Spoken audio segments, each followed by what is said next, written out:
Bueno, buenas tardes a todos, bienvenidos a este comité de productores del 7 de abril. Hoy me van a estar acompañando Martín Marando y Tiago Manuel Marino. Maxi no se pudo sumar en el día de hoy, pero bueno, en definitiva vamos a estar nosotros y vamos a estar comentando un poco justamente qué es lo que viene pasando en este último mes, particularmente qué es lo que pasó la semana pasada, muy importante. Va a ser un comité un poco especial, muy centrado justamente en todo lo que pasó alrededor de los aranceles de Trump. Así que bueno, sin más, vamos con el temario. En definitiva, ahí como mencionamos, siempre tratamos de traer quizás una parte de noticias. En este caso va a ser totalmente centrado en guerra comercial, qué fue lo que pasó el 2 de abril, y ver un poco justamente cómo fue la reacción de los principales índices, no solamente los índices, sino también entender un poco qué es lo que pasó con, no solo dentro de Estados Unidos, sino también en Asia, Europa, Latinoamérica, sino ver un poco un pantallazo general de todo lo que pasó en el mundo. Siguiendo, vamos a, también dentro de esto tenemos un análisis justamente de qué es lo que vemos hacia adelante, algunos escenarios que trajimos, y bueno, también vamos a hablar un poco, como siempre, de todo lo que vendría a ser la parte de renta fija local, y traemos algunas alternativas, como siempre, el portafolio sugerido del mes, y lo que vendría a ser el Fondo Común de Inversión de IOL. Así que bueno, ahí el título y me parece la imagen termina de mostrar justamente qué fue lo que pasó la semana pasada. El S&P 500 tuvo su peor semana desde el confinamiento de la pandemia y fue justamente a raíz de los aranceles de Trump y bueno, en definitiva se vio una caída muy fuerte por parte del mercado. Ahí yendo para atrás, un poco lo que estábamos viendo y lo que se veía en general, un poco viendo, leyendo varios analistas, mismo economistas, es que en un primer lugar, la verdad que a los aranceles, si bien se lo veía como justamente algo negativo, la verdad que no se esperaba que Trump avanzara tan fuerte o diera un paso tan pesado en este sentido, justamente no se esperaba que tuvieran el alcance que en definitiva terminaron teniendo. Si bien en las semanas previas se empezó a ver un poco un Trump un poco más agresivo, y eso se vio, por ejemplo, cuando decidió la semana anterior poner un arancel generalizado del 25% a las importaciones de automóviles. La verdad que previo a eso no se lo veía con un tono tan fuerte, tan negativo en este sentido. Se lo veía como que justamente los aranceles podían llegar a traer algunos problemas para la economía en el corto plazo, pero que no eran, no en su discurso no se lo notaba como que fueran a ser tan pesados. En definitiva, y ahí se lo ve justamente como cuando los presentó en la imagen de la derecha, vinieron muy por encima de lo que el mercado esperaba, y justamente así fue como vino la reacción posterior. En lo que fue el jueves, justamente se vio una reacción sumamente negativa, principalmente de los índices de Estados Unidos. Algunos, como el ejemplo de lo que vendría a ser el DAX de Alemania, algunos índices europeos, no tanto dentro de lo que vendría a ser Latinoamérica, más allá de que Argentina sí sintió el impacto, pero por ejemplo Brasil en un primer momento logró absolverlo, justamente porque a Brasil se le esperaba que le pusieran un arancel un poco más fuerte, y en definitiva vino en línea con el resto de los países latinoamericanos.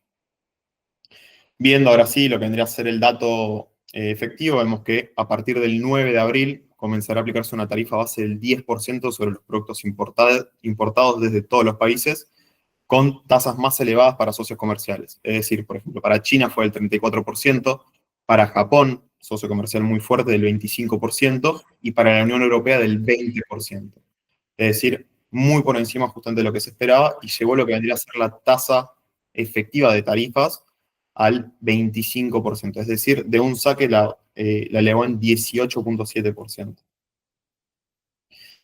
Viendo un poco, y me parece también ya más adelante, más allá de lo que fue una primera reacción muy negativa el jueves, sí se vio una reacción todavía peor el viernes. Y esto fue por la respuesta que tuvo China. China, ya la verdad que se sintió que ya venía preparándose un poco para este golpe, y fue muy rápida a la hora de justamente devolvérsela a Trump e impuso tarifas recíprocas por el 34%, es decir, lo mismo que le había impuesto a Estados Unidos, y se lo impuso justamente al cierre de lo que vendría a ser el jueves, y se lo sintió justamente en lo que fue la negociación de mercado del viernes, en lo que se vio justamente sí una caída mucho más generalizada. Ahí sí no se salvó absolutamente ningún índice, se vio caídas muy fuertes en Argentina, en Latinoamérica, en Europa, en China, en Asia en general, no solamente en algunos mercados en específico, y sí se sintió justamente esto de, por parte del mercado, ir a buscar mucha cobertura o salirse absolutamente de todo lo que vendría a ser posiciones de riesgo o equity, e ir justamente a lo que vendría a ser, por ejemplo, Treasury Bills. Siguiendo y a partir de esto, un poco la expectativa es entender un poco cómo es que van a reaccionar otros socios comerciales más aliados o más cercanos a Estados Unidos que China, entender justamente qué es lo que va a hacer Europa. Ahí un poco lo que estábamos viendo es que si bien tenés el caso de, por ejemplo, el Reino Unido, que rápido trató de sentarse a negociar con Trump, tenés los casos, por ejemplo, también de Francia o Alemania, que sí quieren buscar tener un frente unificado dentro de la Unión Europea para devolverle el golpe de la misma manera que lo hizo China. En el caso de Japón, es una nación que históricamente no tiene una buena relación con China y sin embargo, dado el contexto actual, está buscando justamente afianzar un bloque dentro de lo que vendría a ser el mercado asiático, junto con Corea, junto con China, también para responderle a Estados Unidos. Así que me parece que viendo lo que vendría a ser el contexto actual y justamente lo que fue la caída por parte del mercado, definitivamente el título de guerra comercial queda bien.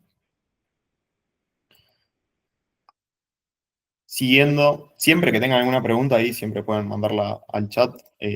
Ahora vamos igual más adelante a hablar un poco de cuáles pueden ser los escenarios, un poco lo que vemos acá en adelante. Pero bueno, yendo ya a la parte de los gráficos, como siempre queremos traer, queríamos ver un poco, quizás desde lo técnico, dónde quedaron los índices, pero antes de eso me gustaría hacer una aclaración, y es algo que hablábamos con Maxi, que me parece muy importante, es que los gráficos no quedaron como para analizarlos desde un punto de vista técnico. El análisis técnico, en definitiva, es una herramienta que suma, pero que no es absoluta ni mucho menos, y en este momento no estamos siguiendo una tendencia. Justamente estamos totalmente a la deriva de lo que van a ser las noticias que salen en los próximos días, ya sean positivas o negativas.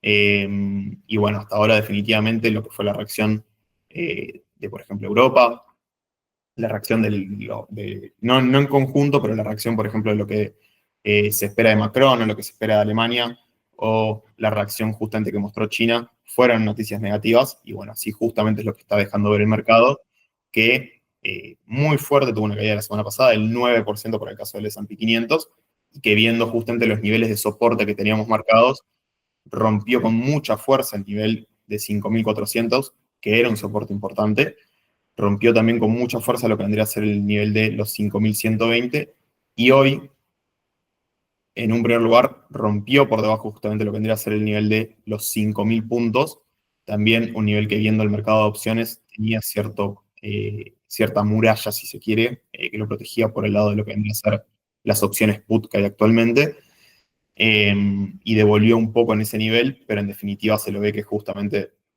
sigue viendo caídas bastante abruptas, y me parece que un poco empezar a ver ya más de cerca lo que vendría a ser el nivel de los 4.786, que es justamente donde hizo máximo en el 2021, 2022, y es donde ya tenés un soporte, si se quiere, de largo plazo más fuerte, aunque de vuelta, ya estamos en una etapa en la que estamos más a la deriva justamente de noticias y no tanto de tratar de seguir un punto exacto de rebote. Eh, Así que eso por parte del S&P 500. Por parte del Nasdaq, y bueno, acá otro punto aparte, vamos a ver que los gráficos en definitiva van a ser muy parecidos tanto para el Nasdaq, para el Dow, para el Russell, para el S&P.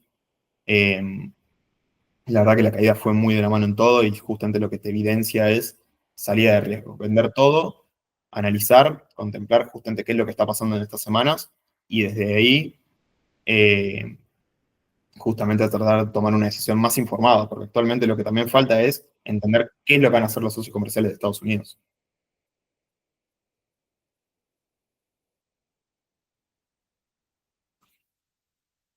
Perdón, a ver, pregunta.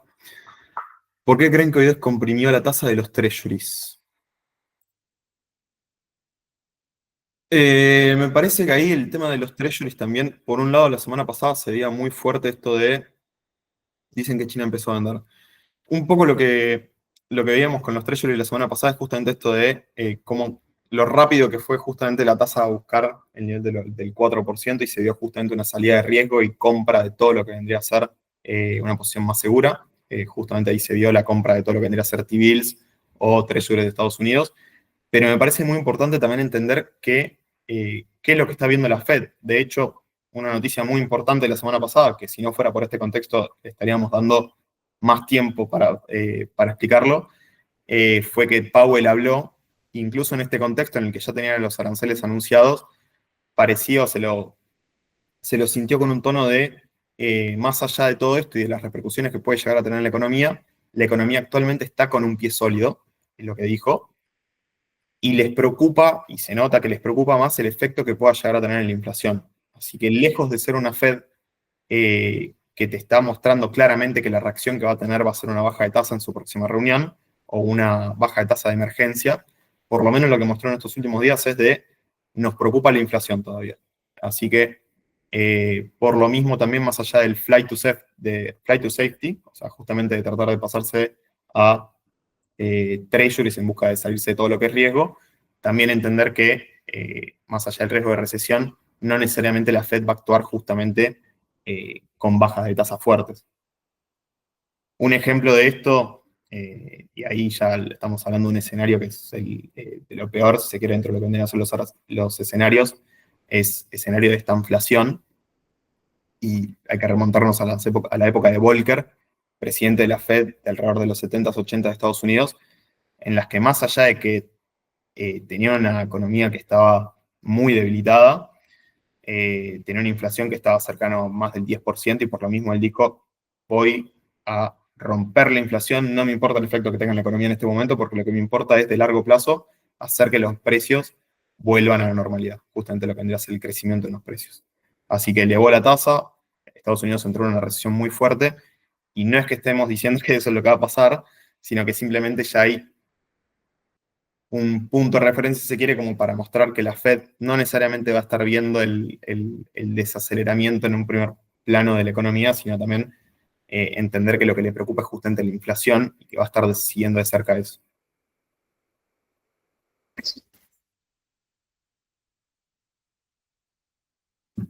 Seguimos.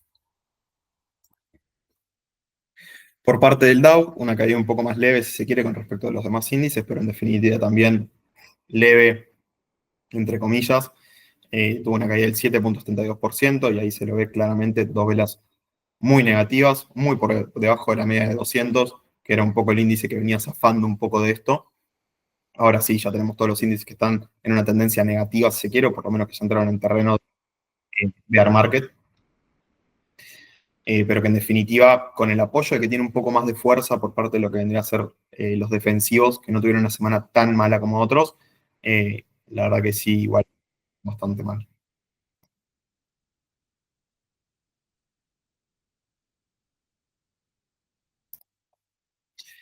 Seguimos el Russell, y acá un punto aparte que me parece importante es que la configuración que tiene el Russell hoy por hoy es muy distinta a la configuración que tiene el S&P 500. Y los aranceles le pegan de una forma totalmente distinta. No son compañías que estén tan globalizadas, sino que justamente tienen mucho foco dentro de lo que tendría que ser Norteamérica y tienen otro tipo de drivers, las compañías que vemos dentro del Russell.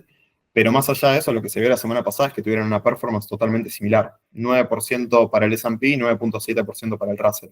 Así que acá te evidencia justamente esto de salir de equity sin importar qué, y más allá de los fundamentos de lo que sea, eh, y flight to safety, justamente. Y eso es lo que se estuvo viendo en estos últimos días.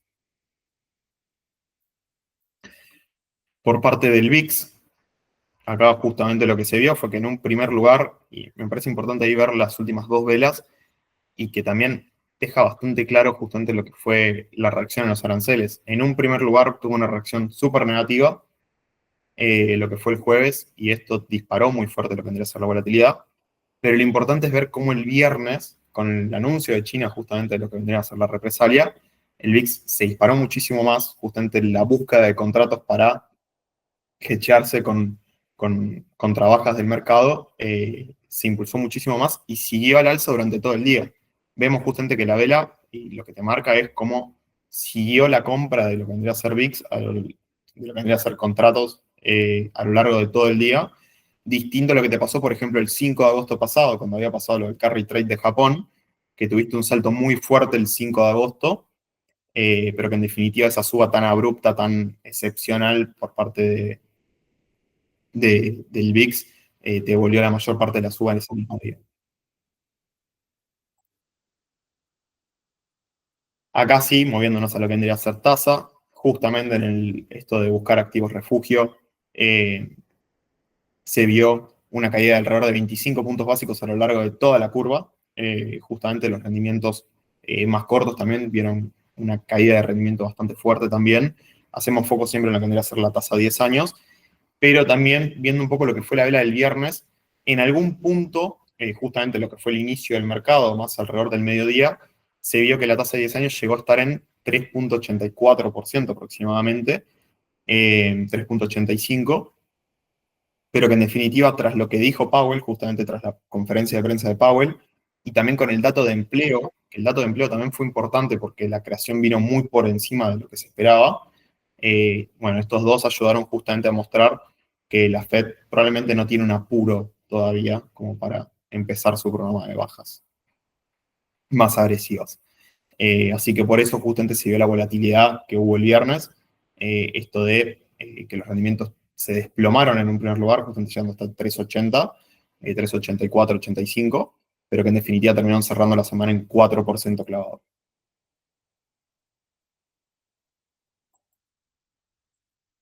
Petróleo, y acá también tuvo doble noticia, no solamente los aranceles que le pesan a lo que vendría a ser justamente las expectativas de desaceleramiento de la economía global, sino que el otro punto muy importante que pesó la semana pasada es que la OPEP, que es la Organización de Países Exportadores de Petróleo, anunció que justamente los países que lo integran van a incrementar en gran medida lo que vendría a ser la oferta, y por lo mismo justamente esto te derrumba bastante el precio, así que tuvo este doble efecto y ahí se lo ve justamente cómo se desplomó, incluso por un nivel de soporte que tenía muy marcado, muy fuerte, que lo fue a testear en reiteradas ocasiones ya desde el 2022, que vendría a ser este nivel de los $66 y que en definitiva ahora rompió por debajo de este y también de vuelta con mucha fuerza por esta doble noticia tan negativa que tuvo y que justamente el precio del petróleo también le pesa mucho a lo que vendría a ser Argentina, con todo lo que es vaca muerta y una economía que también depende mucho de eso ahora. La verdad que esto le pesa mucho a lo que vendría a ser el Merval y la economía argentina.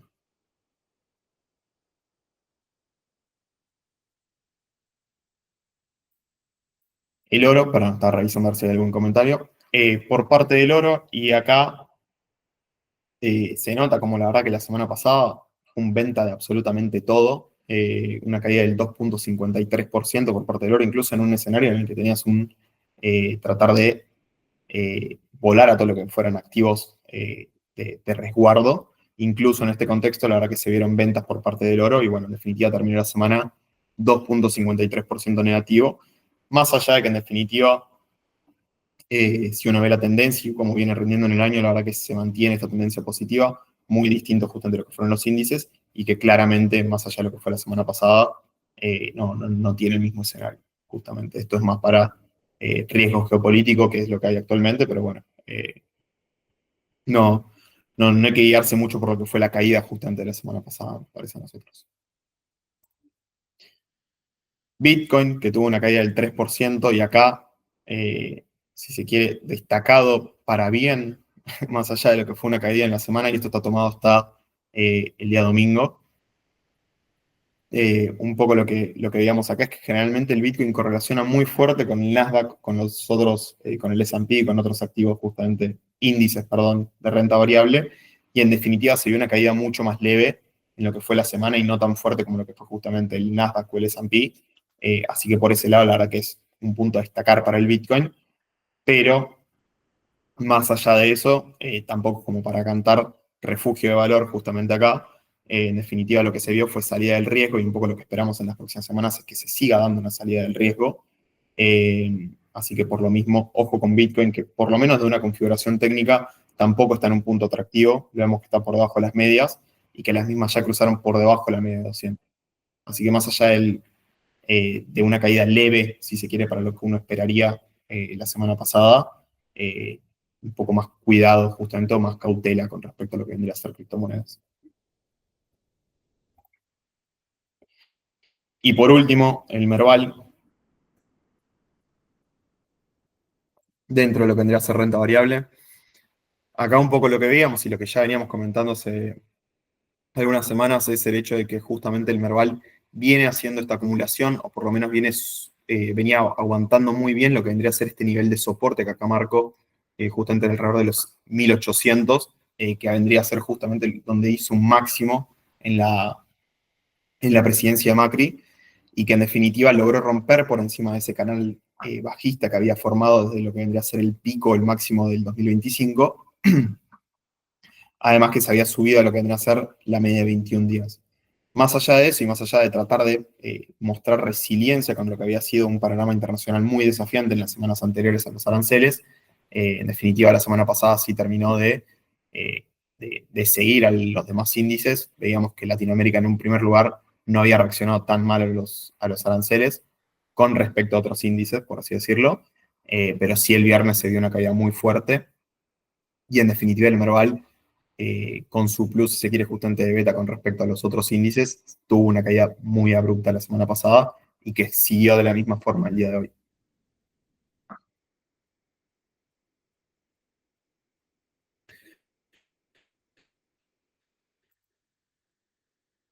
¿Cuánto tiene de baja hasta el soporte? Aproximadamente, no lo tengo acá marcado, pero aproximadamente un 5 o 6% más. No tiene igual, perdón, lo digo muy en el aire porque este gráfico no tiene lo que vendría a ser la baja que mostró hoy. No estoy seguro de cuánto fue exacto en dólares al cierre.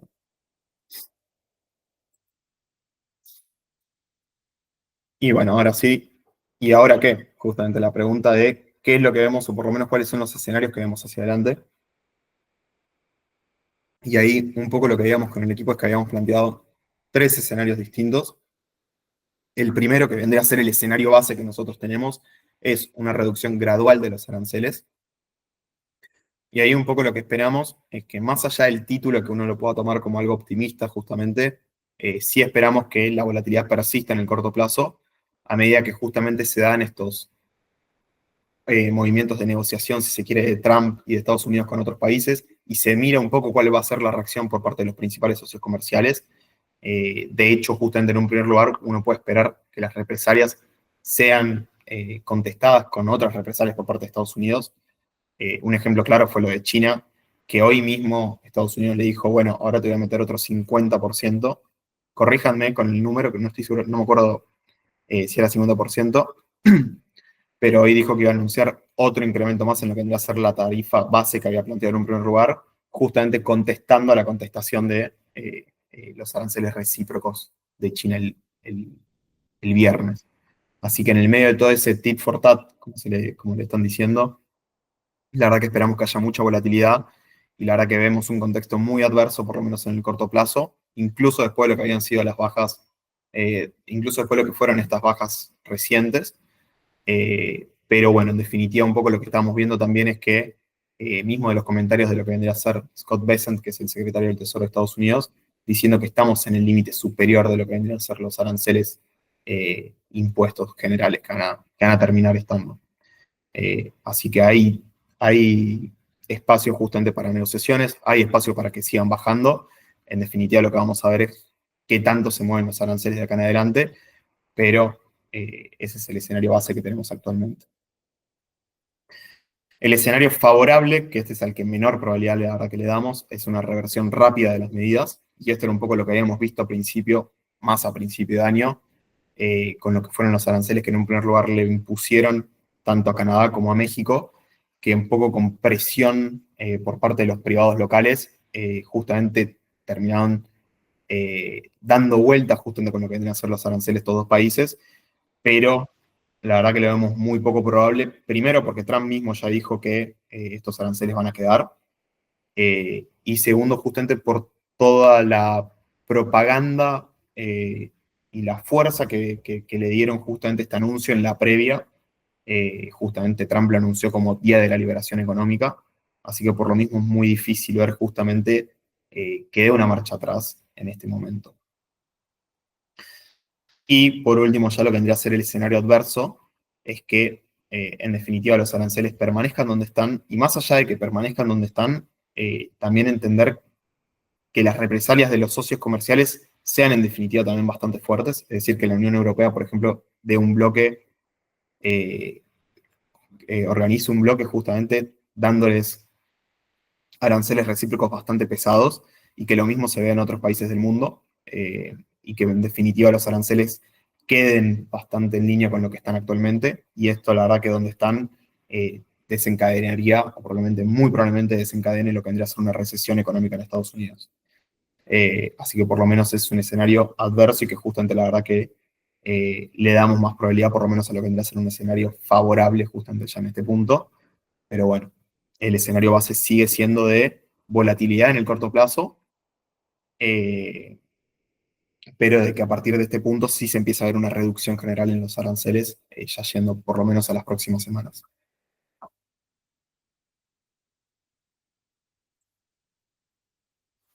Siguiendo con esto, tenemos algunas alternativas justamente para lo que vendría a ser renta fija y otras alternativas para la parte ya que vendría a ser renta variable. Ahí si querés, Tiago, te doy lugar para lo que vendría a ser renta fija. Ahí aprovecho, se me ve, ¿no? Ahí sí. Bueno, aprovecho para saludar a todos, buenas tardes. Tal cual, con todo lo que estuvo hablando Santi, vamos a ver qué alternativas de renta fija les traemos. Son alternativas mucho más conservadoras, justamente pensando en reducir riesgo y reducir volatilidad lo máximo posible, ¿no? Con las alternativas que podemos ofrecer acá. La primera es el fondo de Yield Dólar Ahorro Plus, que bueno, ahora va a hablar Martín más largo y entendido, pero básicamente es un fondo con activos dolarizados, tiene una participación muy alta en lo que son los T-bill, que son los bonos de muy corto plazo del Tesoro norteamericano. Entonces, bueno, creemos que es una alternativa muy buena para estar invertidos, ¿no?, en renta fija en dólares. Y la otra alternativa es el papel serie 3, el BPI 26, que es un bono que se viene mostrando, ahora un poco lo voy a comentar, pero es un bono que viene mostrando baja volatilidad en lo que es el precio, ¿no? Sobre todo frente a tanta incertidumbre, que ahora tenemos incertidumbre en el panorama internacional, pero también lo que fueron las últimas 2, 3 semanas, me atrevería a decir el último mes, hubo mucha incertidumbre en lo que es la plaza local, la propia economía argentina. Y bueno, y ante estos escenarios adversos, los bopreales se mostraron mantenerse con baja volatilidad, ¿no? Y la última opción, que justamente es para clientes capaz con un poco más con un ticker más alto, pero esto mediante la mesa, se puede acceder a Treasuries, es un servicio justamente para clientes que tengan un monto un poco más alto, y bueno, podemos acceder a Treasuries desde 3 meses hasta un año. Justamente son bonos sin cupón, entonces eso, lo que es las retenciones también es beneficioso que sea un bono cero cupón.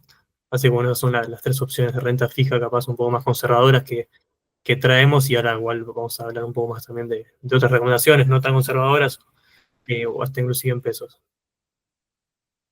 Ahí monto mínimo, aproximadamente más o menos $30.000. Eso igual depende, es algo que se hace una operatoria muy manual todavía, entonces bueno, por eso es que se requiere un ticket un poco más alto para que sea significativo, ¿no?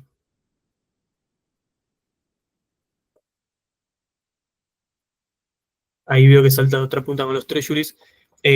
Claro, tal cual, esto es una política que se hace mediante la mesa, y se hace con contraparte de afuera. Entonces, no es que uno pueda entrar a la cuenta de IOL y operarlo, ¿no? Es para clientes que sí, capaz con un poco más de monto. Y bueno, ahí Santi, si quieres pasamos. Sí, perdón, te pasé el slide, no sé si tenías que cerrar algo. No, no era eso, esa aclaración. Bien, y ahí también trajimos algunas alternativas de renta variable. Más allá de lo que vamos a mostrar acá un poco, la verdad que me parece que lo principal, o por lo menos la idea que queremos mostrar más que nada es, primero, diversificar, que justamente ahí lo tenemos en el título, justamente esto de tratar de mostrarlo en negrita. Diversificar nos parece muy importante. Más allá de que uno pueda decir que algunas valuaciones en Estados Unidos quedaron muy atractivas, nos parece que diversificar geográficamente en este momento es muy importante.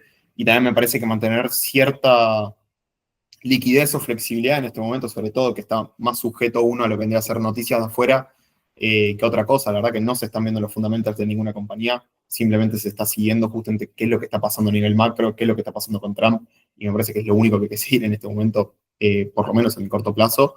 La verdad que un poco lo que podemos recomendar con mayor fuerza es justamente eso. Siguiendo, y ahí un poco las alternativas que teníamos es el inverso del S&P 500, justamente como para darle cobertura a la cartera, y más allá de que tenemos la verdad un view un poco más pesimista, por lo menos para lo que vendría a ser el corto plazo, pero nos parece que es un activo que está bueno para sumarlo justamente para esto de tratar de darle cobertura, más que nada, justamente a la cartera.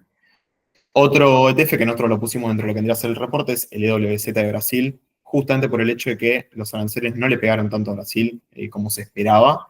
Eh, y veíamos que justamente lo que vendría a ser Latinoamérica no performó mal, de hecho, en periodos en los que Estados Unidos entró en periodos de estanflación, y es el miedo que hay hoy por hoy de cara al futuro, más allá de que hoy estamos, sí que todavía lejos de ese escenario, pero bueno, es el miedo que hay en este momento.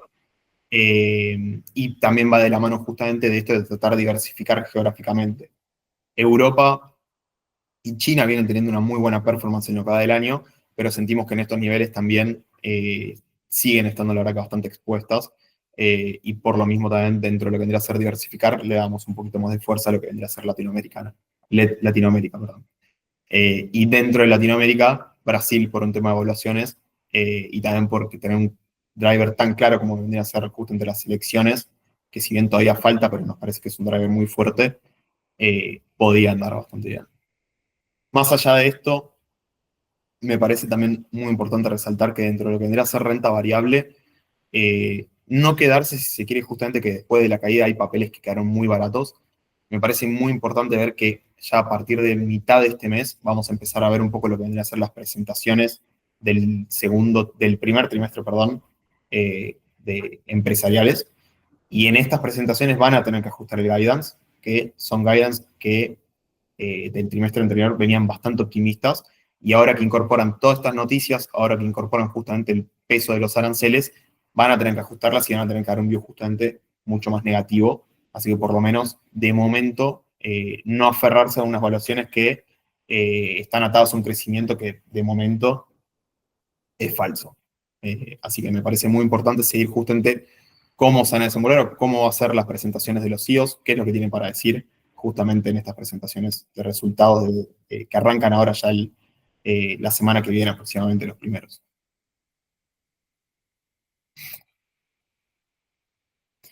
Y bueno, ahí no sé si quedaron ninguna pregunta, si no ahí siempre mandándola por el chat. Pero bueno, ahí ya Tiago te doy la palabra. Excelente, nos venimos para acá, para Argentina, lo que es la renta fija local. Ahí aprovecho para responder las dos preguntas, la pregunta de Leonardo, que ahora ya estoy averiguando y te comento bien, y ahí la pregunta de Hernán sobre el fondo. Ahora Martín va a hablar más, un par de diapositivas sobre el fondo. Pero bueno, venimos acá a Argentina, lo que es renta fija, y claramente, ¿no? Argentina ya venía de varias semanas acoplado a lo que era la dinámica global. Si bien ha estado bastante tiempo por fuera, muchas veces que emergentes caían y Argentina subía. Ya veníamos viendo una dinámica en donde emergentes caían y Argentina caía. Así que bueno, un poco lo que vimos es que lo local justamente no quedó exento de este sell-off global que comentaba Santi recién, y bueno, con toda la explicación. Si querés, Santi, pasamos a lo que son los rendimientos, las variaciones en los precios, mejor dicho. Estas son las variaciones, teniendo en cuenta todo lo que fue marzo, que fue un mes muy complicado, y esta primera semana de abril, y lo que es la variación semanal, y incluye también de la semana pasada hasta hoy lunes, ¿no? Ahí vemos sobre todo lo que son los bonos soberanos muy, muy, muy golpeados, sobre todo en la parte larga cayendo un 9%, lo que es la parte corta un 5% en esta última semana y un día, que bueno, justamente responde a esta dinámica, ¿no? De salir de los activos de riesgo. Por más que los bonos argentinos tengan la categoría de renta fija, siguen siendo activos de riesgo, y creemos que correlacionan muy, muy cercanamente con lo que son las acciones, sí, justamente las acciones. Son activos, la verdad, que de riesgos a nivel global, son bonos emergentes, todavía no considerados emergentes inclusive. Así que bueno, no van a quedar exentos de esta volatilidad. Un poco lo que se viene viendo es que el grueso de la operatoria de los bonos en dólares pasa por la plaza local. No juega tanto lo que lo que sería la negociación afuera de Argentina, sino que más bien son tenedores locales que, bueno, que se estuvieron desprendiendo de estos bonos en tanta incertidumbre. No vimos tanto cambio de fundamentales propios de Argentina, más allá de que la incertidumbre puede jugar en contra, y la volatilidad también de afuera, ¿no? Por ejemplo, una caída en los términos de intercambio te puede llegar a golpear justamente en PBI, en términos de comercio exterior, tan importante para Argentina, sobre todo en un contexto en el que el panorama cambiario, el panorama de los dólares se viene agotando, y bueno, y estamos ahora a la espera de un acuerdo con el Fondo Monetario, que si bien el desembolso te puede dar un poco de aire, no soluciona para nada el esquema de fondo, ¿no? Que es un esquema que no viene acumulando dólares. Así que bueno, por eso creemos que lo que son los bonos soberanos están complicados y llevar un poco más a la cautela justamente en estos activos. Por el otro lado tenemos los bopreales que comentaba recién, tanto lo que es el bopreal 2027 como el bopreal 2026, el 25 lo excluyo porque es un bono más pensado para importadores y aquellos que no tengan acceso al MULC, rinde con TIR muy negativa, pero lo que es el bopreal 26 y 27, vemos que, por ejemplo, cuando un ALE30 cayó un 5% en esta última semana y un día, estos dos bonos, lo que son los bopreales, cayeron apenas un 1%, entonces la verdad que ya lo veníamos mencionando como una alternativa un poco más conservadora. Creemos que son bonos obviamente emitidos por esta gestión y que van a vencer dentro de menos de un año, el 26, y lo que es el 27 dentro de 2 años. Y bueno, con una inminente capitalización del Banco Central, justamente estos desembolsos, creemos que estos bonos están en una buena posición, justamente para jugar capaz un rol un poco más conservador dentro de lo que se puede en deuda hard dólar, ¿no? Y después nos pasamos al mundo de pesos. El mundo de pesos, si quieren, arrancamos por lo que es la tasa fija, las LECAPs y BONCAPs, que bueno, que son instrumentos que la verdad que habían arrancado la semana anterior bastante bien, hacia el viernes corrigieron, y esto un poco tiene que ver con expectativas locales, expectativas de inflación que se vienen complicando, y por eso lo que son los bonos ERA habían tenido mejor performance en lo que va del mes, y también tiene que ver justamente por expectativas de tipo de cambio, ¿no? Un poco lo que se está viendo es una dolarización de carteras de aquellos, obviamente, actores que puedan dolarizarse, se están desprendiendo de estos bonos, sobre todo lo que es la parte larga de la curva. Vemos que en lo que fue marzo y esta primera semana, por ejemplo, los bonos más largos, los bond caps que vencen en junio del 26 y enero del 27, tuvieron que ir a sus precios al 10%. Entonces, un poco lo que se está viendo es esa rotación, ¿no? Esa dolarización de carteras después de un carry trade que la verdad que dio bastante. Y después una última mención a lo que son los bonos duales, estos bonos que ajustan tanto por la tasa Tamar, un promedio de la tasa Tamar, o tiene una parte de tasa fija. Hoy en día la verdad que lo que rinde es la tasa Tamar, la tasa fija no está activándose, y esto básicamente es un trade de que la tasa que publica el Banco Central, que está muy ligada a la tasa Tamar, que básicamente promedios de plazos fijos de montos superiores a 1 millón de pesos. Bueno, justamente lo que se espera y lo que está rindiendo este bono, el trade de este bono, es que la tasa no baje, y esto obviamente va de la mano de una inflación que se estanque en los niveles que estamos. La verdad que no lo vemos un escenario totalmente imposible. Si bien los esfuerzos del gobierno están en bajar la inflación, creemos que se ha torcido un poco lo que es justamente el programa cambiario también, y el contexto internacional, la verdad que tampoco ayuda a la calma, ¿no? y anclar las expectativas de inflación, que ya por factores locales, un poco lo vimos con los futuros y expectativas de devaluación, pero eso obviamente terminó repercutiendo en las expectativas de inflación que van de la mano. Así que ya por factores locales era complicado pensar en una inflación a la baja, porque el mercado espera una inflación a la baja, y se sumó la incertidumbre internacional, ¿no?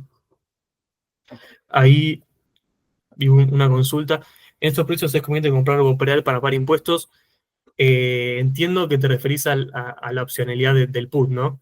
Sería tener en cuenta eso. Ahí la verdad que uno mira los papeles, la verdad que no está muy claro. Sí, es conveniente, la verdad que uno hace los números y es bastante conveniente. Lo que falta ver es cómo va a funcionar bien. O sea, todavía no está la letra chica de cómo va a funcionar, a qué precio bien lo van a tomar. Se entiende que es el MEP, pero si la verdad que si toman a 100% de paridad y el MEP, hay mucha diferencia, entonces ahí vamos a esperar. Ahora, hoy en día, creo que a partir de abril, se activa la opcionalidad de pago con impuestos con el BPA, o sea, el strip A de esos operales, así que bueno, ahí tendremos un poco más de claridad acerca de cómo funcionan estos bonos para pagar impuestos. Pero si uno lo mira del lado de los números y suponiendo que te toman el MEP con 100% de paridad, la verdad que sí es conveniente. Ahí, Santi, si querés pasamos. Bueno, acá un poco el resumen de lo que fue, un poco ya lo estuve hablando, pero bueno, sí que ahí pasamos por Google, el mercado continúa muy volátil, la verdad que esto no es ninguna novedad, y sí lo que estamos viendo es un poco más que tiene que irse hacia lo que es la deuda ser, ¿no? Viene una semana un poco mejor la deuda ser en cuanto a precios, Y después, por el otro lado, ya lo comentaba recién, ¿no? El tema de los futuros que habían generado volatilidad desde el punto de vista local, que bueno, operan con mayor normalidad. Ya hoy en día las TNA, que sería esta tasa implícita de evaluación que tienen los futuros, ya están mucho más cerca de la tasa de LECAP, que en un panorama normal y en un contexto ¿no? de expectativas calmas, estas dos tasas deberían, inclusive la tasa de LECAPS debería estar por encima que la de futuros, ¿no? Ahí se estuvo hablando que el gobierno estuvo interviniendo un poco en la curva de futuros, justamente para calmar las expectativas y para traer el mensaje de que el crawling pega al 1 se mantiene. Ahí justamente esto, capaz llegamos un poco tarde con este comité, pero justamente lo que se estuvo hablando es esa incertidumbre acerca de si continúa o no el crawling peg. Nosotros creemos que, sobre todo con el panorama complicado que está, el gobierno va a decir continuar con el IPEC, lo que puede ser que el fondo obviamente haya pedido alguna devaluación y esa evaluación probablemente venga por el lado del financiero, ¿no? Una devaluación implícita, pero muy probablemente veamos una reducción del blend, este blend que aporta oferta al mercado del CCL o alguna otra quita de restricciones que obviamente pueda influir en una devaluación en el financiero. Después, un financiero, ¿no? Que cerró este lunes en 1370. Y también hay que tener en cuenta que particularmente el viernes, fue complicado para que son otras monedas. Por ejemplo, en Brasil, la moneda de Brasil se estuvo devaluando casi un 4% el mismo viernes, mismo el peso mexicano también. Entonces, bueno, es un contexto internacional adverso para las monedas emergentes, con un dólar apreciándose, obviamente, frente a ellas. Y bueno, es que por eso nos mantenemos cautos y recomendamos estar más parados en dólares, sobre todo para pasar la volatilidad antes que tener una gran parte, ¿no? en pesos. Y esto lo vamos a ver después también con los portafolios donde preferimos estar parados en dólares. Y después un último punto, lo que son la inflación break-even, la expectativa de inflación que tiene el mercado. Esta expectativa de inflación, si recuerdan, hace 2 o 3 meses, cuando las traíamos estaban en 17%, si el mercado esperaba para 2025 un 17%, hoy en día está en 32%, es decir, un fuerte cambio de expectativas que arrancó allá con la suba de los futuros y obviamente se sigue ampliando con incertidumbre acerca del tipo de cambio y un tipo de cambio muy demandado, ¿no? Que pasó de 1300 a 1370 en cuestión de días. Y ahí, Santi, ya pasamos con la cartera. Esto es justamente para aquellos que tengan una parte invertida en pesos. Bueno, qué activos vemos en pesos nosotros interesantes y un poco hay que darle más ponderación. Bueno, ya hablé sobre la importancia que creemos que hay que darle al SER en este contexto donde la inflación de marzo puede venir complicada y puede generar algo de arrastre, ¿no? En lo que es abril. Por eso mantenemos el bono TZX25 y sumamos el bono TZX-D5. Son dos bonos SER que van a estar venciendo en junio y en diciembre de este año. Creemos que el bono de junio puede captar justamente lo que puede ser una inflación de marzo un poco más alta, una inflación de abril un poco que también tenga arrastre y pueda ir más alta por efecto también de la suba en el tipo de cambio. Y después lo que es el TZX5 es un bono capaz un poco más pensado como cobertura, en caso de que la inflación se estanque y no siga su camino a la baja, que la verdad que vemos un escenario factible por todas estas cuestiones que estoy comentando. Entonces, bueno, si la inercia inflacionaria se mantiene, el TZX5 lo vemos como una opción de alguien más superadora frente a lo que puede ser un ALCAP, por ejemplo, o un CAP del mismo plazo, ¿no? Y después lo que es la parte de tasas fijas, si hay un 50% en tasa fija, la mitad de eso, un cuarto, va a estar venciendo ahora en 2 meses, que es la letra S35. Y bueno, veremos que obviamente en este contexto adverso es mejor, sobre todo con incertidumbre en el tema de inflación, ¿no? Acá no pasa más por peso dólar, sino que ya comenté que probablemente la cartera en pesos, si uno tiene que elegir cuánto mantenerse en pesos, nosotros optemos por ser una porción, la verdad que más chica, pero justamente esa porción en pesos también preferimos tenerla corta o con cobertura SER.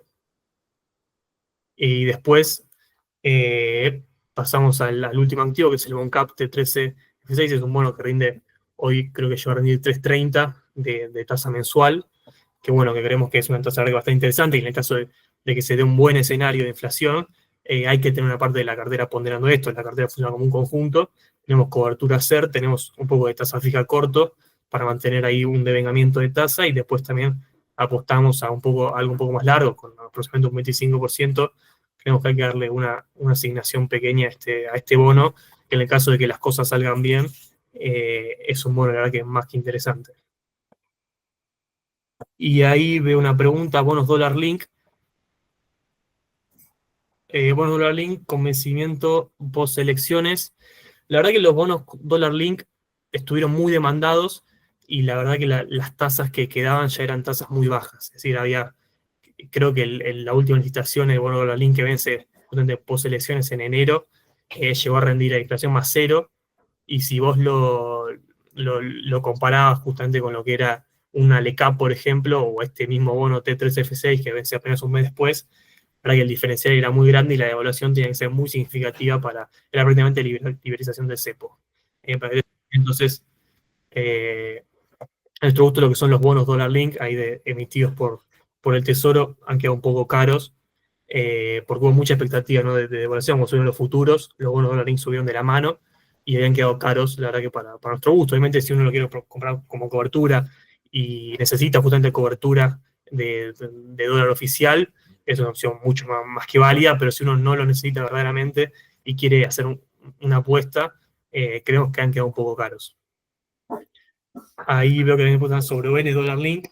La verdad que el mundo de las ON Dollar Link depende mucho de la empresa y ahí empieza a jugar, ¿no?, el riesgo de crédito. La verdad que no tenemos alguna recomendación ahí, porque la verdad que no es un mercado que hacemos mucho, justamente porque es poco líquido, pero bueno, ahí justamente entra el riesgo el riesgo de crédito, que bueno, que puede complicar un poco las cuentas, porque capaz que hay una ON, no sé, se me ocurre Albanesi, que puede rendir, puede tener una tira que bastante alta, pero justamente como está asumiendo también un riesgo un poco más alto en lo que es el crédito. Y si no hay ninguna pregunta más de pesos, ya pasamos al portafolio, Santi. Dale, ahí también aprovecho para contestar una pregunta ahí de Nacho. ¿Qué opinan de CEDARs como Coca-Cola, Procter Gamble y McDonald's? Ahí la verdad que viendo un poco lo que vendría a ser consumo defensivo, también la verdad que no nos gusta mucho como para posicionarnos. Viendo un poco lo que vendría a ser movimientos de otros periodos similares, por ejemplo, bajas, como fue 2022, por tomar un ejemplo, mismo 2008, en un primer momento te absorbe la caída, y lo que se vio la semana pasada justamente es que cayó todo lo que vendría a ser consumo defensivo, pero no tanto, o sea, se dio una caída del 2% dentro de todo lo que vendría a ser el sector, muy por debajo de lo que vendría a ser justamente también la caída del S&P 500 del 9%, pero que en definitiva terminan acompañando con la caída, porque son compañías que, y viendo este escenario en particular, muchas de estas son compañías justamente muy globalizadas que de una u otra forma los aranceles le pesan. Así que me parece que ir directamente a defensivo te puede ayudar en un primer momento, pero no lo vemos como algo como para mantener ni siquiera en el mediano plazo o en el corto plazo. Así que a nosotros por lo menos no nos gusta. Y ahí sumo que también Nacho preguntaba, ¿y estas carteras de bonos las van a mandar?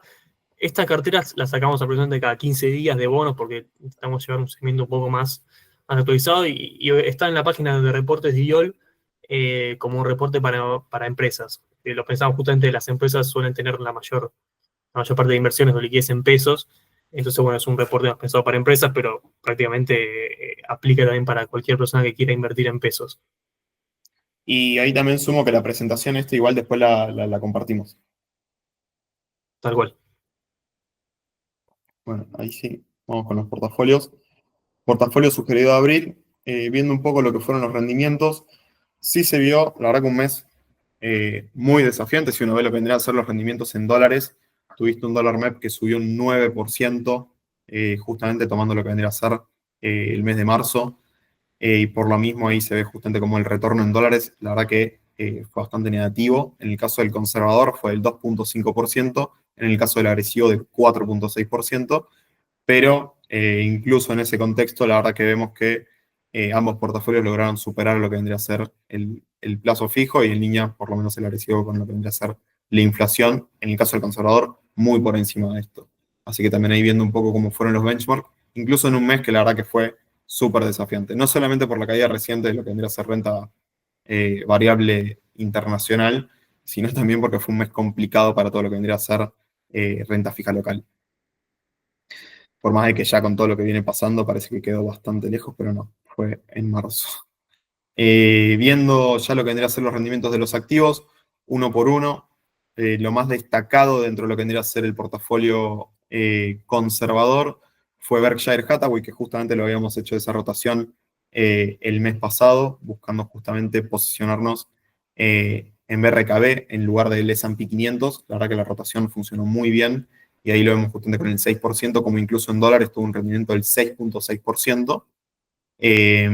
Y desde un punto de vista negativo, vemos el caso de Disney, que en dólares tuvo un rendimiento muy negativo del 18%, incluso en pesos tuvo una caída del 12%, pero bueno, ahí con un 5% de participación, ahí tuvo varias noticias, si quiere, no tanto por el lado de lo que vendría a ser la compañía en sí, sino que noticias un poco más comerciales con respecto a alguna de sus películas, y en definitiva también pesaron dentro de lo que vendría a ser el precio de la acción, y que en definitiva también una compañía que acompañó, si quiere, con un plus a lo que fue la caída general. Viendo lo que vendría a ser el portafolio agresivo, se tuvo, la verdad que en rendimiento en dólares, no hubo activos que lograran superar a lo que vendría a ser el dólar MEP. Sí se tuvo algunos rendimientos un poco más destacados, como es el caso, por ejemplo, de YPF, que con el 10% de participación tuvo un 6,6% de rendimiento en pesos. Y en definitiva, la verdad que si bien ninguno logró superar el dólar, la verdad que todos tuvieron un rendimiento moderado, si se quiere, justamente. Así que en definitiva, esos fueron los rendimientos del mes. Yendo ya a lo que vendría a ser el acumulado de los últimos 12 meses, vemos que los dos portafolios mantienen un rendimiento claramente superior al dólar, 22% por el caso del conservador y el 39% casi para el caso del agresivo. Contra el plazo fijo, todavía teniendo en cuenta que los primeros meses del año pasado el plazo fijo daba rendimientos muy elevados, pero incluso así, en el caso del conservador, lo supera con un 9,4% y el agresivo en un 23,9%. Así que vemos que siguen siendo, son en realidad una mejor alternativa para las inversiones tradicionales en otros portafolios. Ahora sí, yendo a lo que vendrían a ser las alternativas de lo que vendría a ser este mes. La verdad que un mes difícil, de hecho estuvimos con un delay, si se quiere, justamente en lo que fue mandar el portafolio, justamente para tratar de ajustar un poco con respecto a lo que vendrían a ser los aranceles de Trump y todas las repercusiones que había de fondo, también con un panorama que, como mencionamos, todavía sigue siendo un poco incierto. Hay que entender muchas cosas todavía, qué es lo que va a pasar con las represalias, si los aranceles se van a mantener o no. Y ahí un poco la idea, por lo mismo, era también tratar de incrementar un poco el resguardo, si se quiere. De hecho, sumamos lo que vendría a ser, y ahí, perdón, Tiago, me mandé de una, voy con la parte de renta variable, pero mantuvimos lo que vendría a ser, sumamos lo que vendría a ser el inverso del S&P 500, el SH, y ahí un poco la idea era justamente darle cobertura a la cartera. Así que sumamos con un 5%, justamente un ETF inverso, raro de ver para un portafolio sugerido, pero que en definitiva nos parece que es una buena forma de justamente diversificar y tratar de resguardarse de lo que vendría a ser este mes. Mantuvimos nuestra posición en Berkshire Hathaway, la verdad que funcionó muy bien el mes pasado, y la verdad que seguimos siendo bastante optimistas. Buffett y lo que vendría a ser su cartera actualmente de Berkshire, veíamos que la mayor parte, aproximadamente el 56%, son T-bills, y es justamente lo que vemos con mejores ojos en este momento, tratar de tener liquidez a la espera de un panorama más cierto. Y bueno, siguiendo ya con la parte de lo que vendría a ser el equity local, decidimos sumar, mantenemos lo que vendría a ser nuestra participación en Transener y tenemos también a Pampa y Cepu que las sumamos para este portafolio. Cepu y Pampa que tienen como punto atractivo que veíamos justamente que tienen carteras diversificadas de ingresos. En el caso de Pampa, si bien se lo toma como una compañía de oil and gas, no le pesa tanto todavía lo que vendría a ser justamente la caída del precio del petróleo, justamente porque todavía no tiene una producción muy fuerte. Dentro de lo que son los ingresos hoy por hoy, pesa muy poco la producción de petróleo.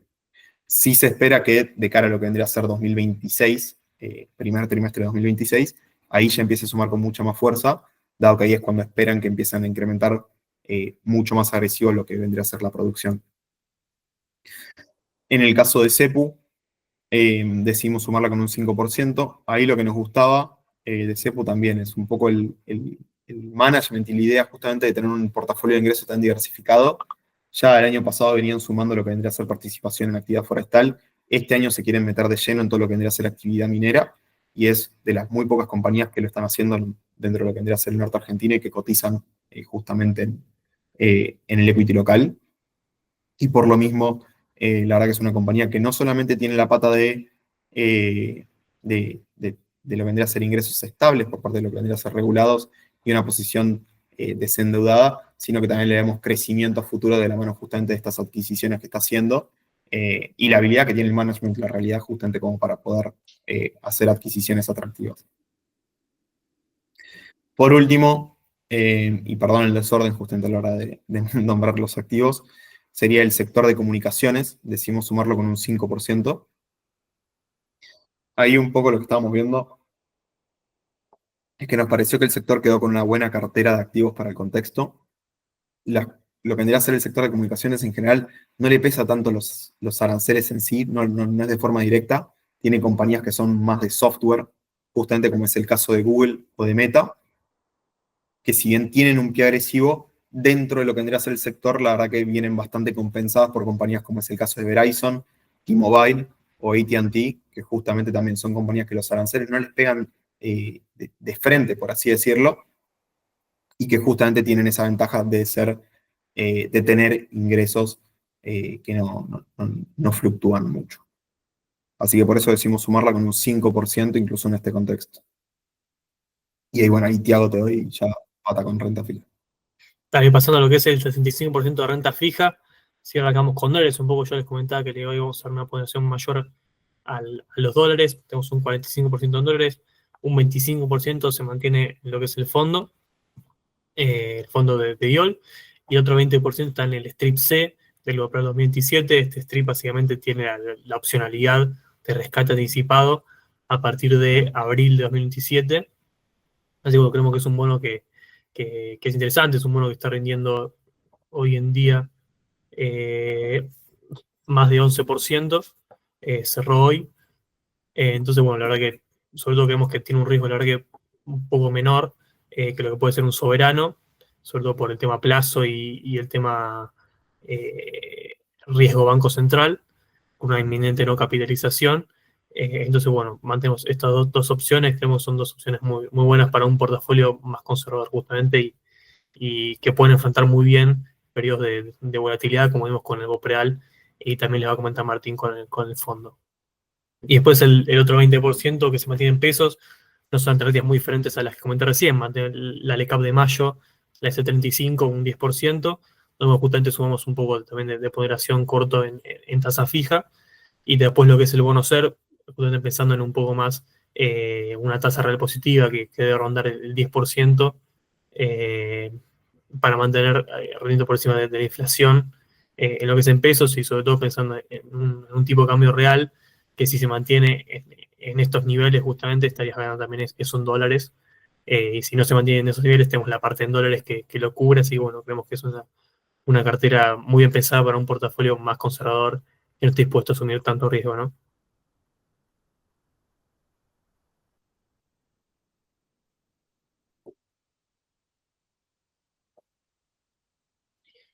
Y ahí, Santi, si querés que arranque yo, arranco con renta fija o hacemos, bueno, arranco con renta Dale. fija.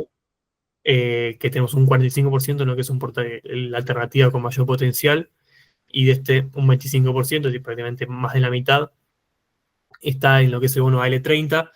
Nosotros acá solíamos recomendar el A38 o el G35, que eran bonos que con perspectiva de mejora de riesgo país eran, bueno, la verdad que bonos mejores, la verdad que lo vemos con mejores rendimientos, pero en este caso, en donde el contexto internacional se puso complicado, ¿no? Y la curva de soberana está sumamente invertida, es decir, el L30 viene estar rindiendo 17% frente al 13-14% que rinden los bonos más largos, y sin perspectivas claras de una mejora sustancial en el riesgo país, preferimos un poco mantener lo que es el carry del L30 con una tasa superior, una TIR superior, y justamente estar apostando, mantenernos apostando a esta normalización en caso de que de que las expectativas sobre Argentina mejoren y haya un poco más de claridad que la que venimos viendo en estas últimas semanas. Bueno, creemos que el L30 hay una normalización de la curva, es decir, que la parte corta rinda igual o menos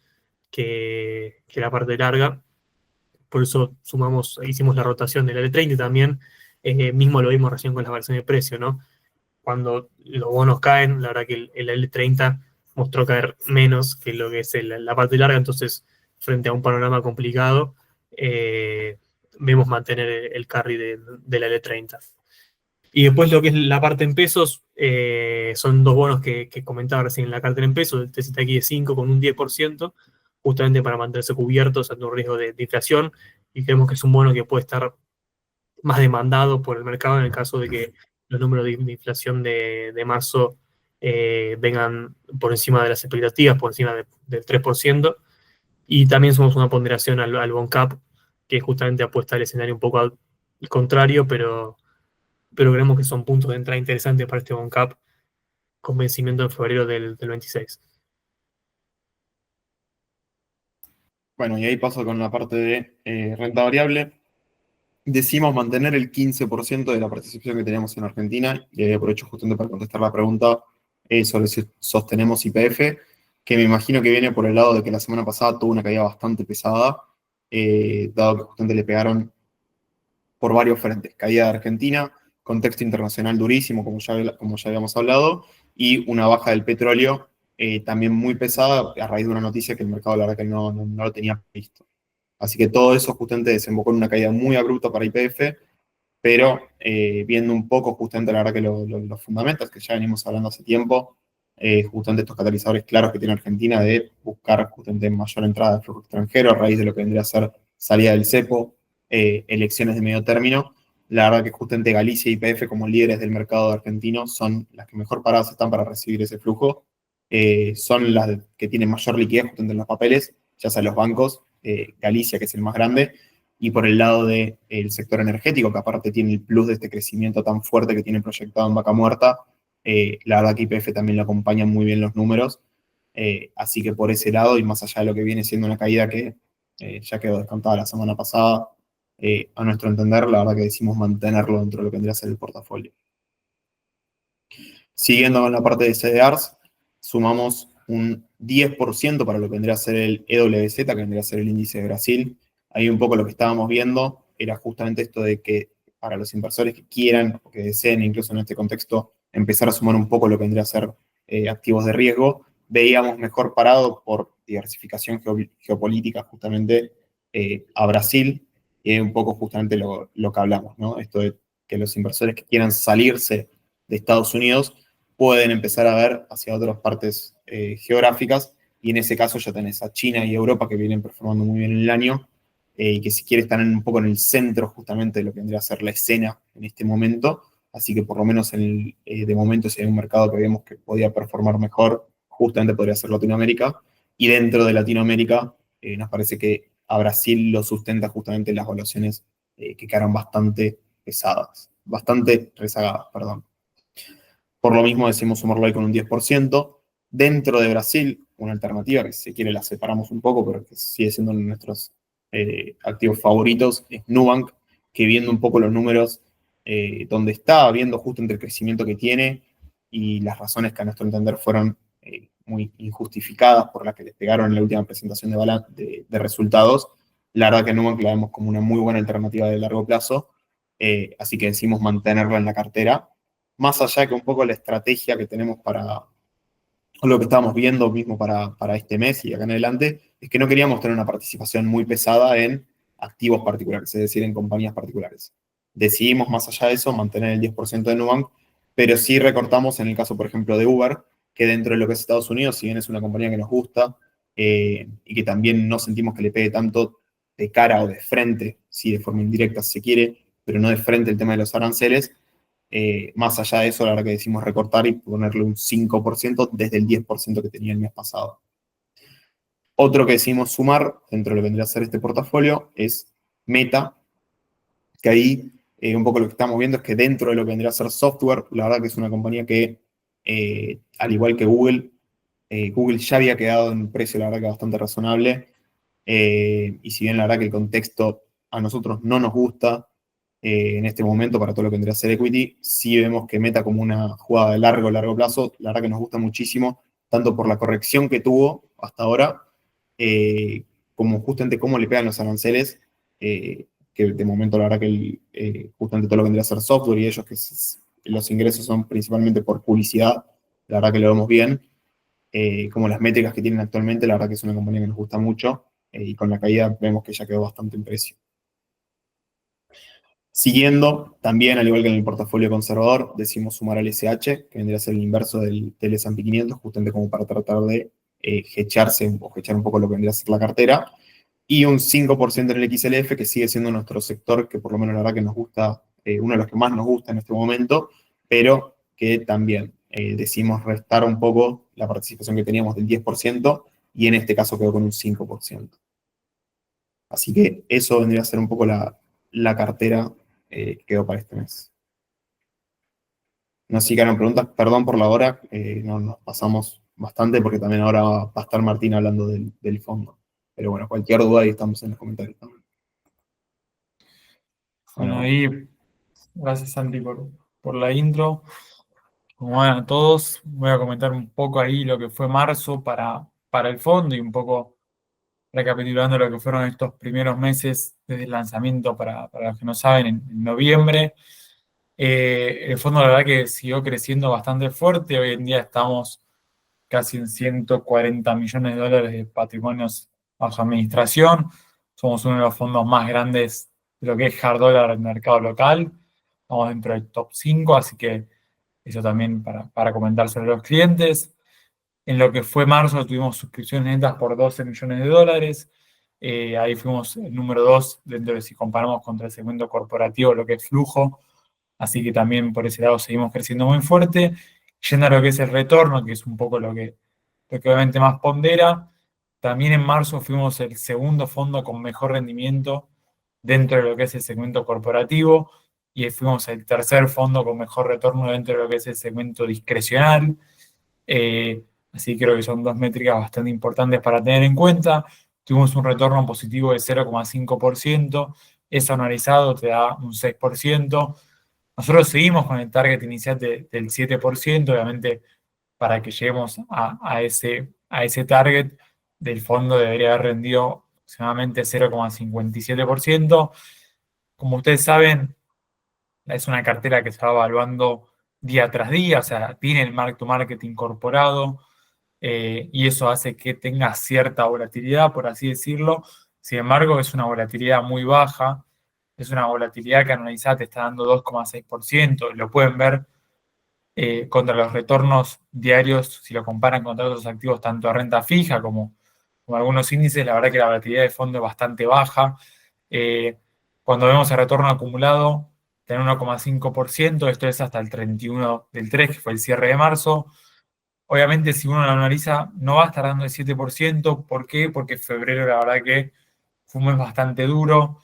Fue un mes bastante duro todo para lo que es la renta fija soberana, Bopreales, equity. Fue un mes muy, muy duro febrero. Y eso obviamente le terminó impactando al fondo, que a pesar de haber terminado con un retorno en febrero del 0,8 negativo, fue una caída muchísimo menor a Soberano, por ejemplo, que cayeron entre un 5 y un 7%, Bopreales arriba de un 3%, el equity también tuvo un mes muy feo, así que como pueden ver la volatilidad es mucho menor y algo que nos gusta a veces comparar y para que lo tengan en cuenta para los clientes es cuando ellos compran una EN y ven que la caída del precio día tras día, tal vez no la venden o demás porque se la quedan a finish y si obviamente es un buen crédito, van a recibir el rendimiento que tenían esperado.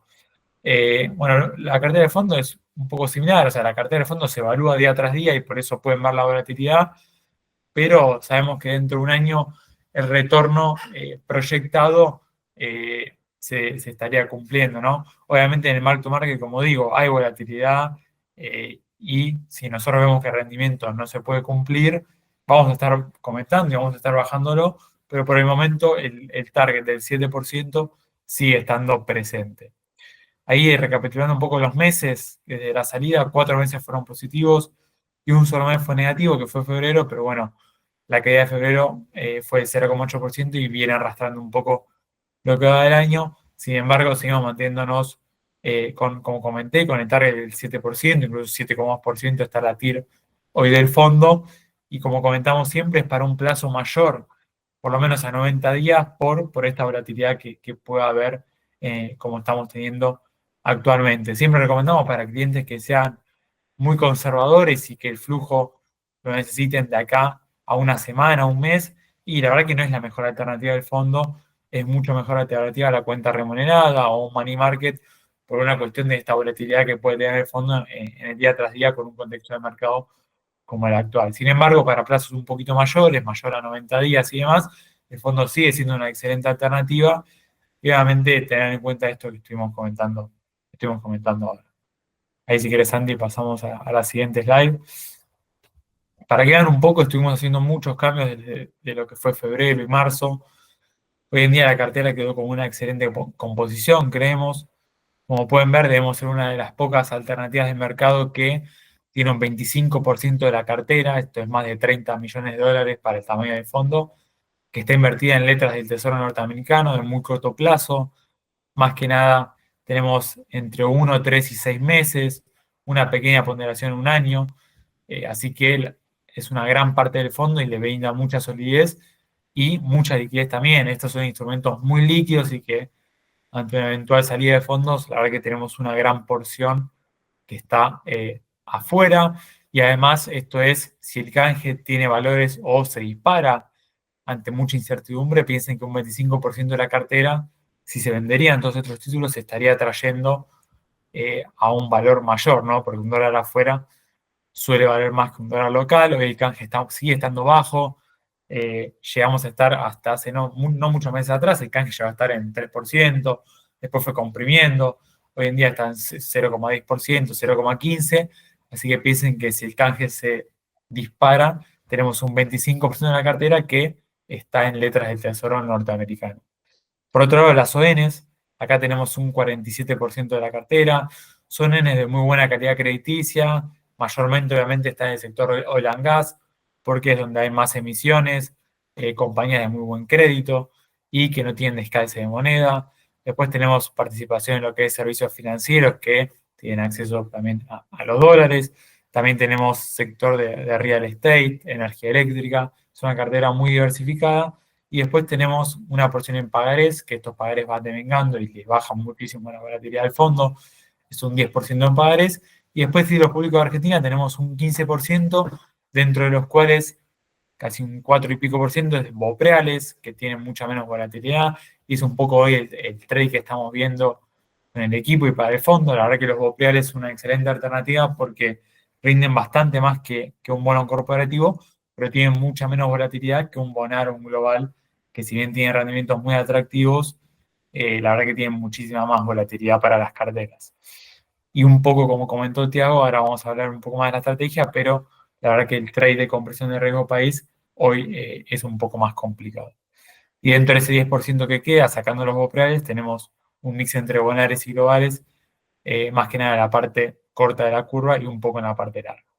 Y después es liquidez. La TIR de la cartera está en 7,2%, la duration está en 1,6%, bajamos bastante la duration de la cartera, esto es para mitigar un poco una posible salida del cepo a fin de año y obviamente por la volatilidad que está teniendo el mercado es mejor acortar un poco las duration en la cartera. Ahí pasamos a la siguiente slide. Acá tienen un poco los principales activos de la cartera más detallados. Acá tenemos letras del tesoro, como les comenté, que vencen en mayo, letras del tesoro que vencen en julio, en septiembre, en enero. Así que son letras bastante a corto plazo que brindan mucha solidez y ayudan a devengar de fondo. Después tenemos bonos globales y bonares. Tenemos AL30, tenemos GD30, GD35. La porción de GD35 la fuimos acortando, fuimos vendiendo durante las semanas anteriores. Todavía nos queda un remanente igual para seguir descargando, pero la verdad que hoy vemos un poco más de valor en la parte corta de la curva. Y después tenemos ONs de muy buena calidad crediticia, como YPF, tenemos ONs de Pan American Energy, y después tenemos también otras ONs como el sector financiero, de Banco Galicia, Banco Superviel. Así que es una cartera muy diversificada y que creemos que sigue siendo muy, muy atractiva.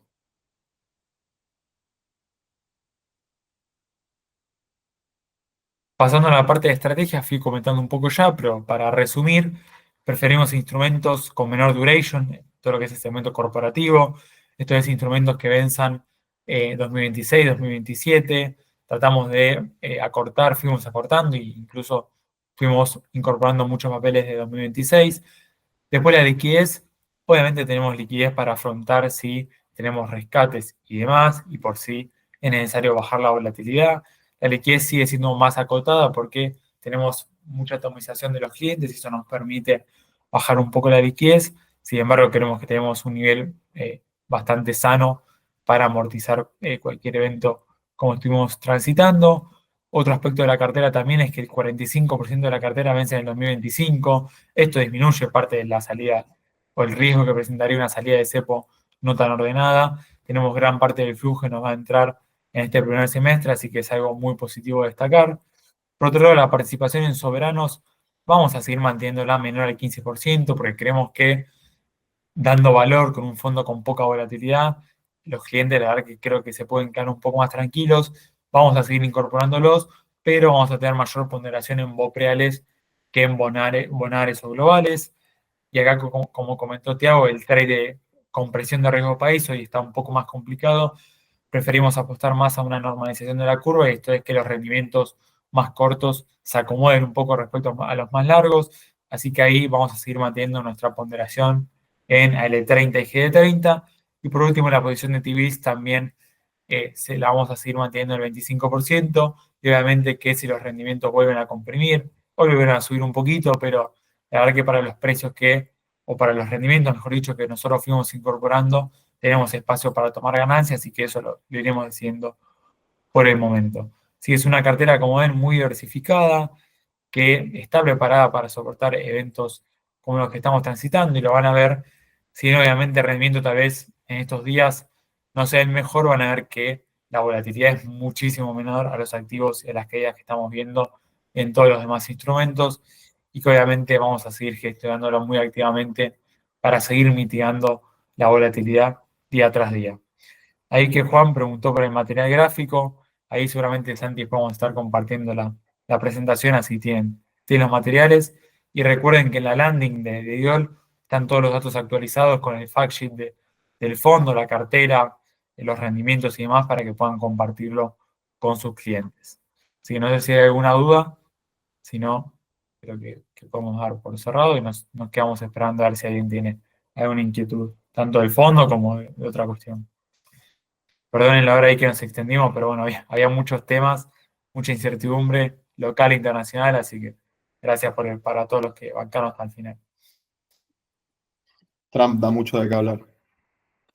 Así que, bueno, ahí como dijo Tincho, si queda alguna duda, nada, nos quedamos un cachito y los que no, bueno, nada, pueden ir yendo. Así que nada, muchas gracias.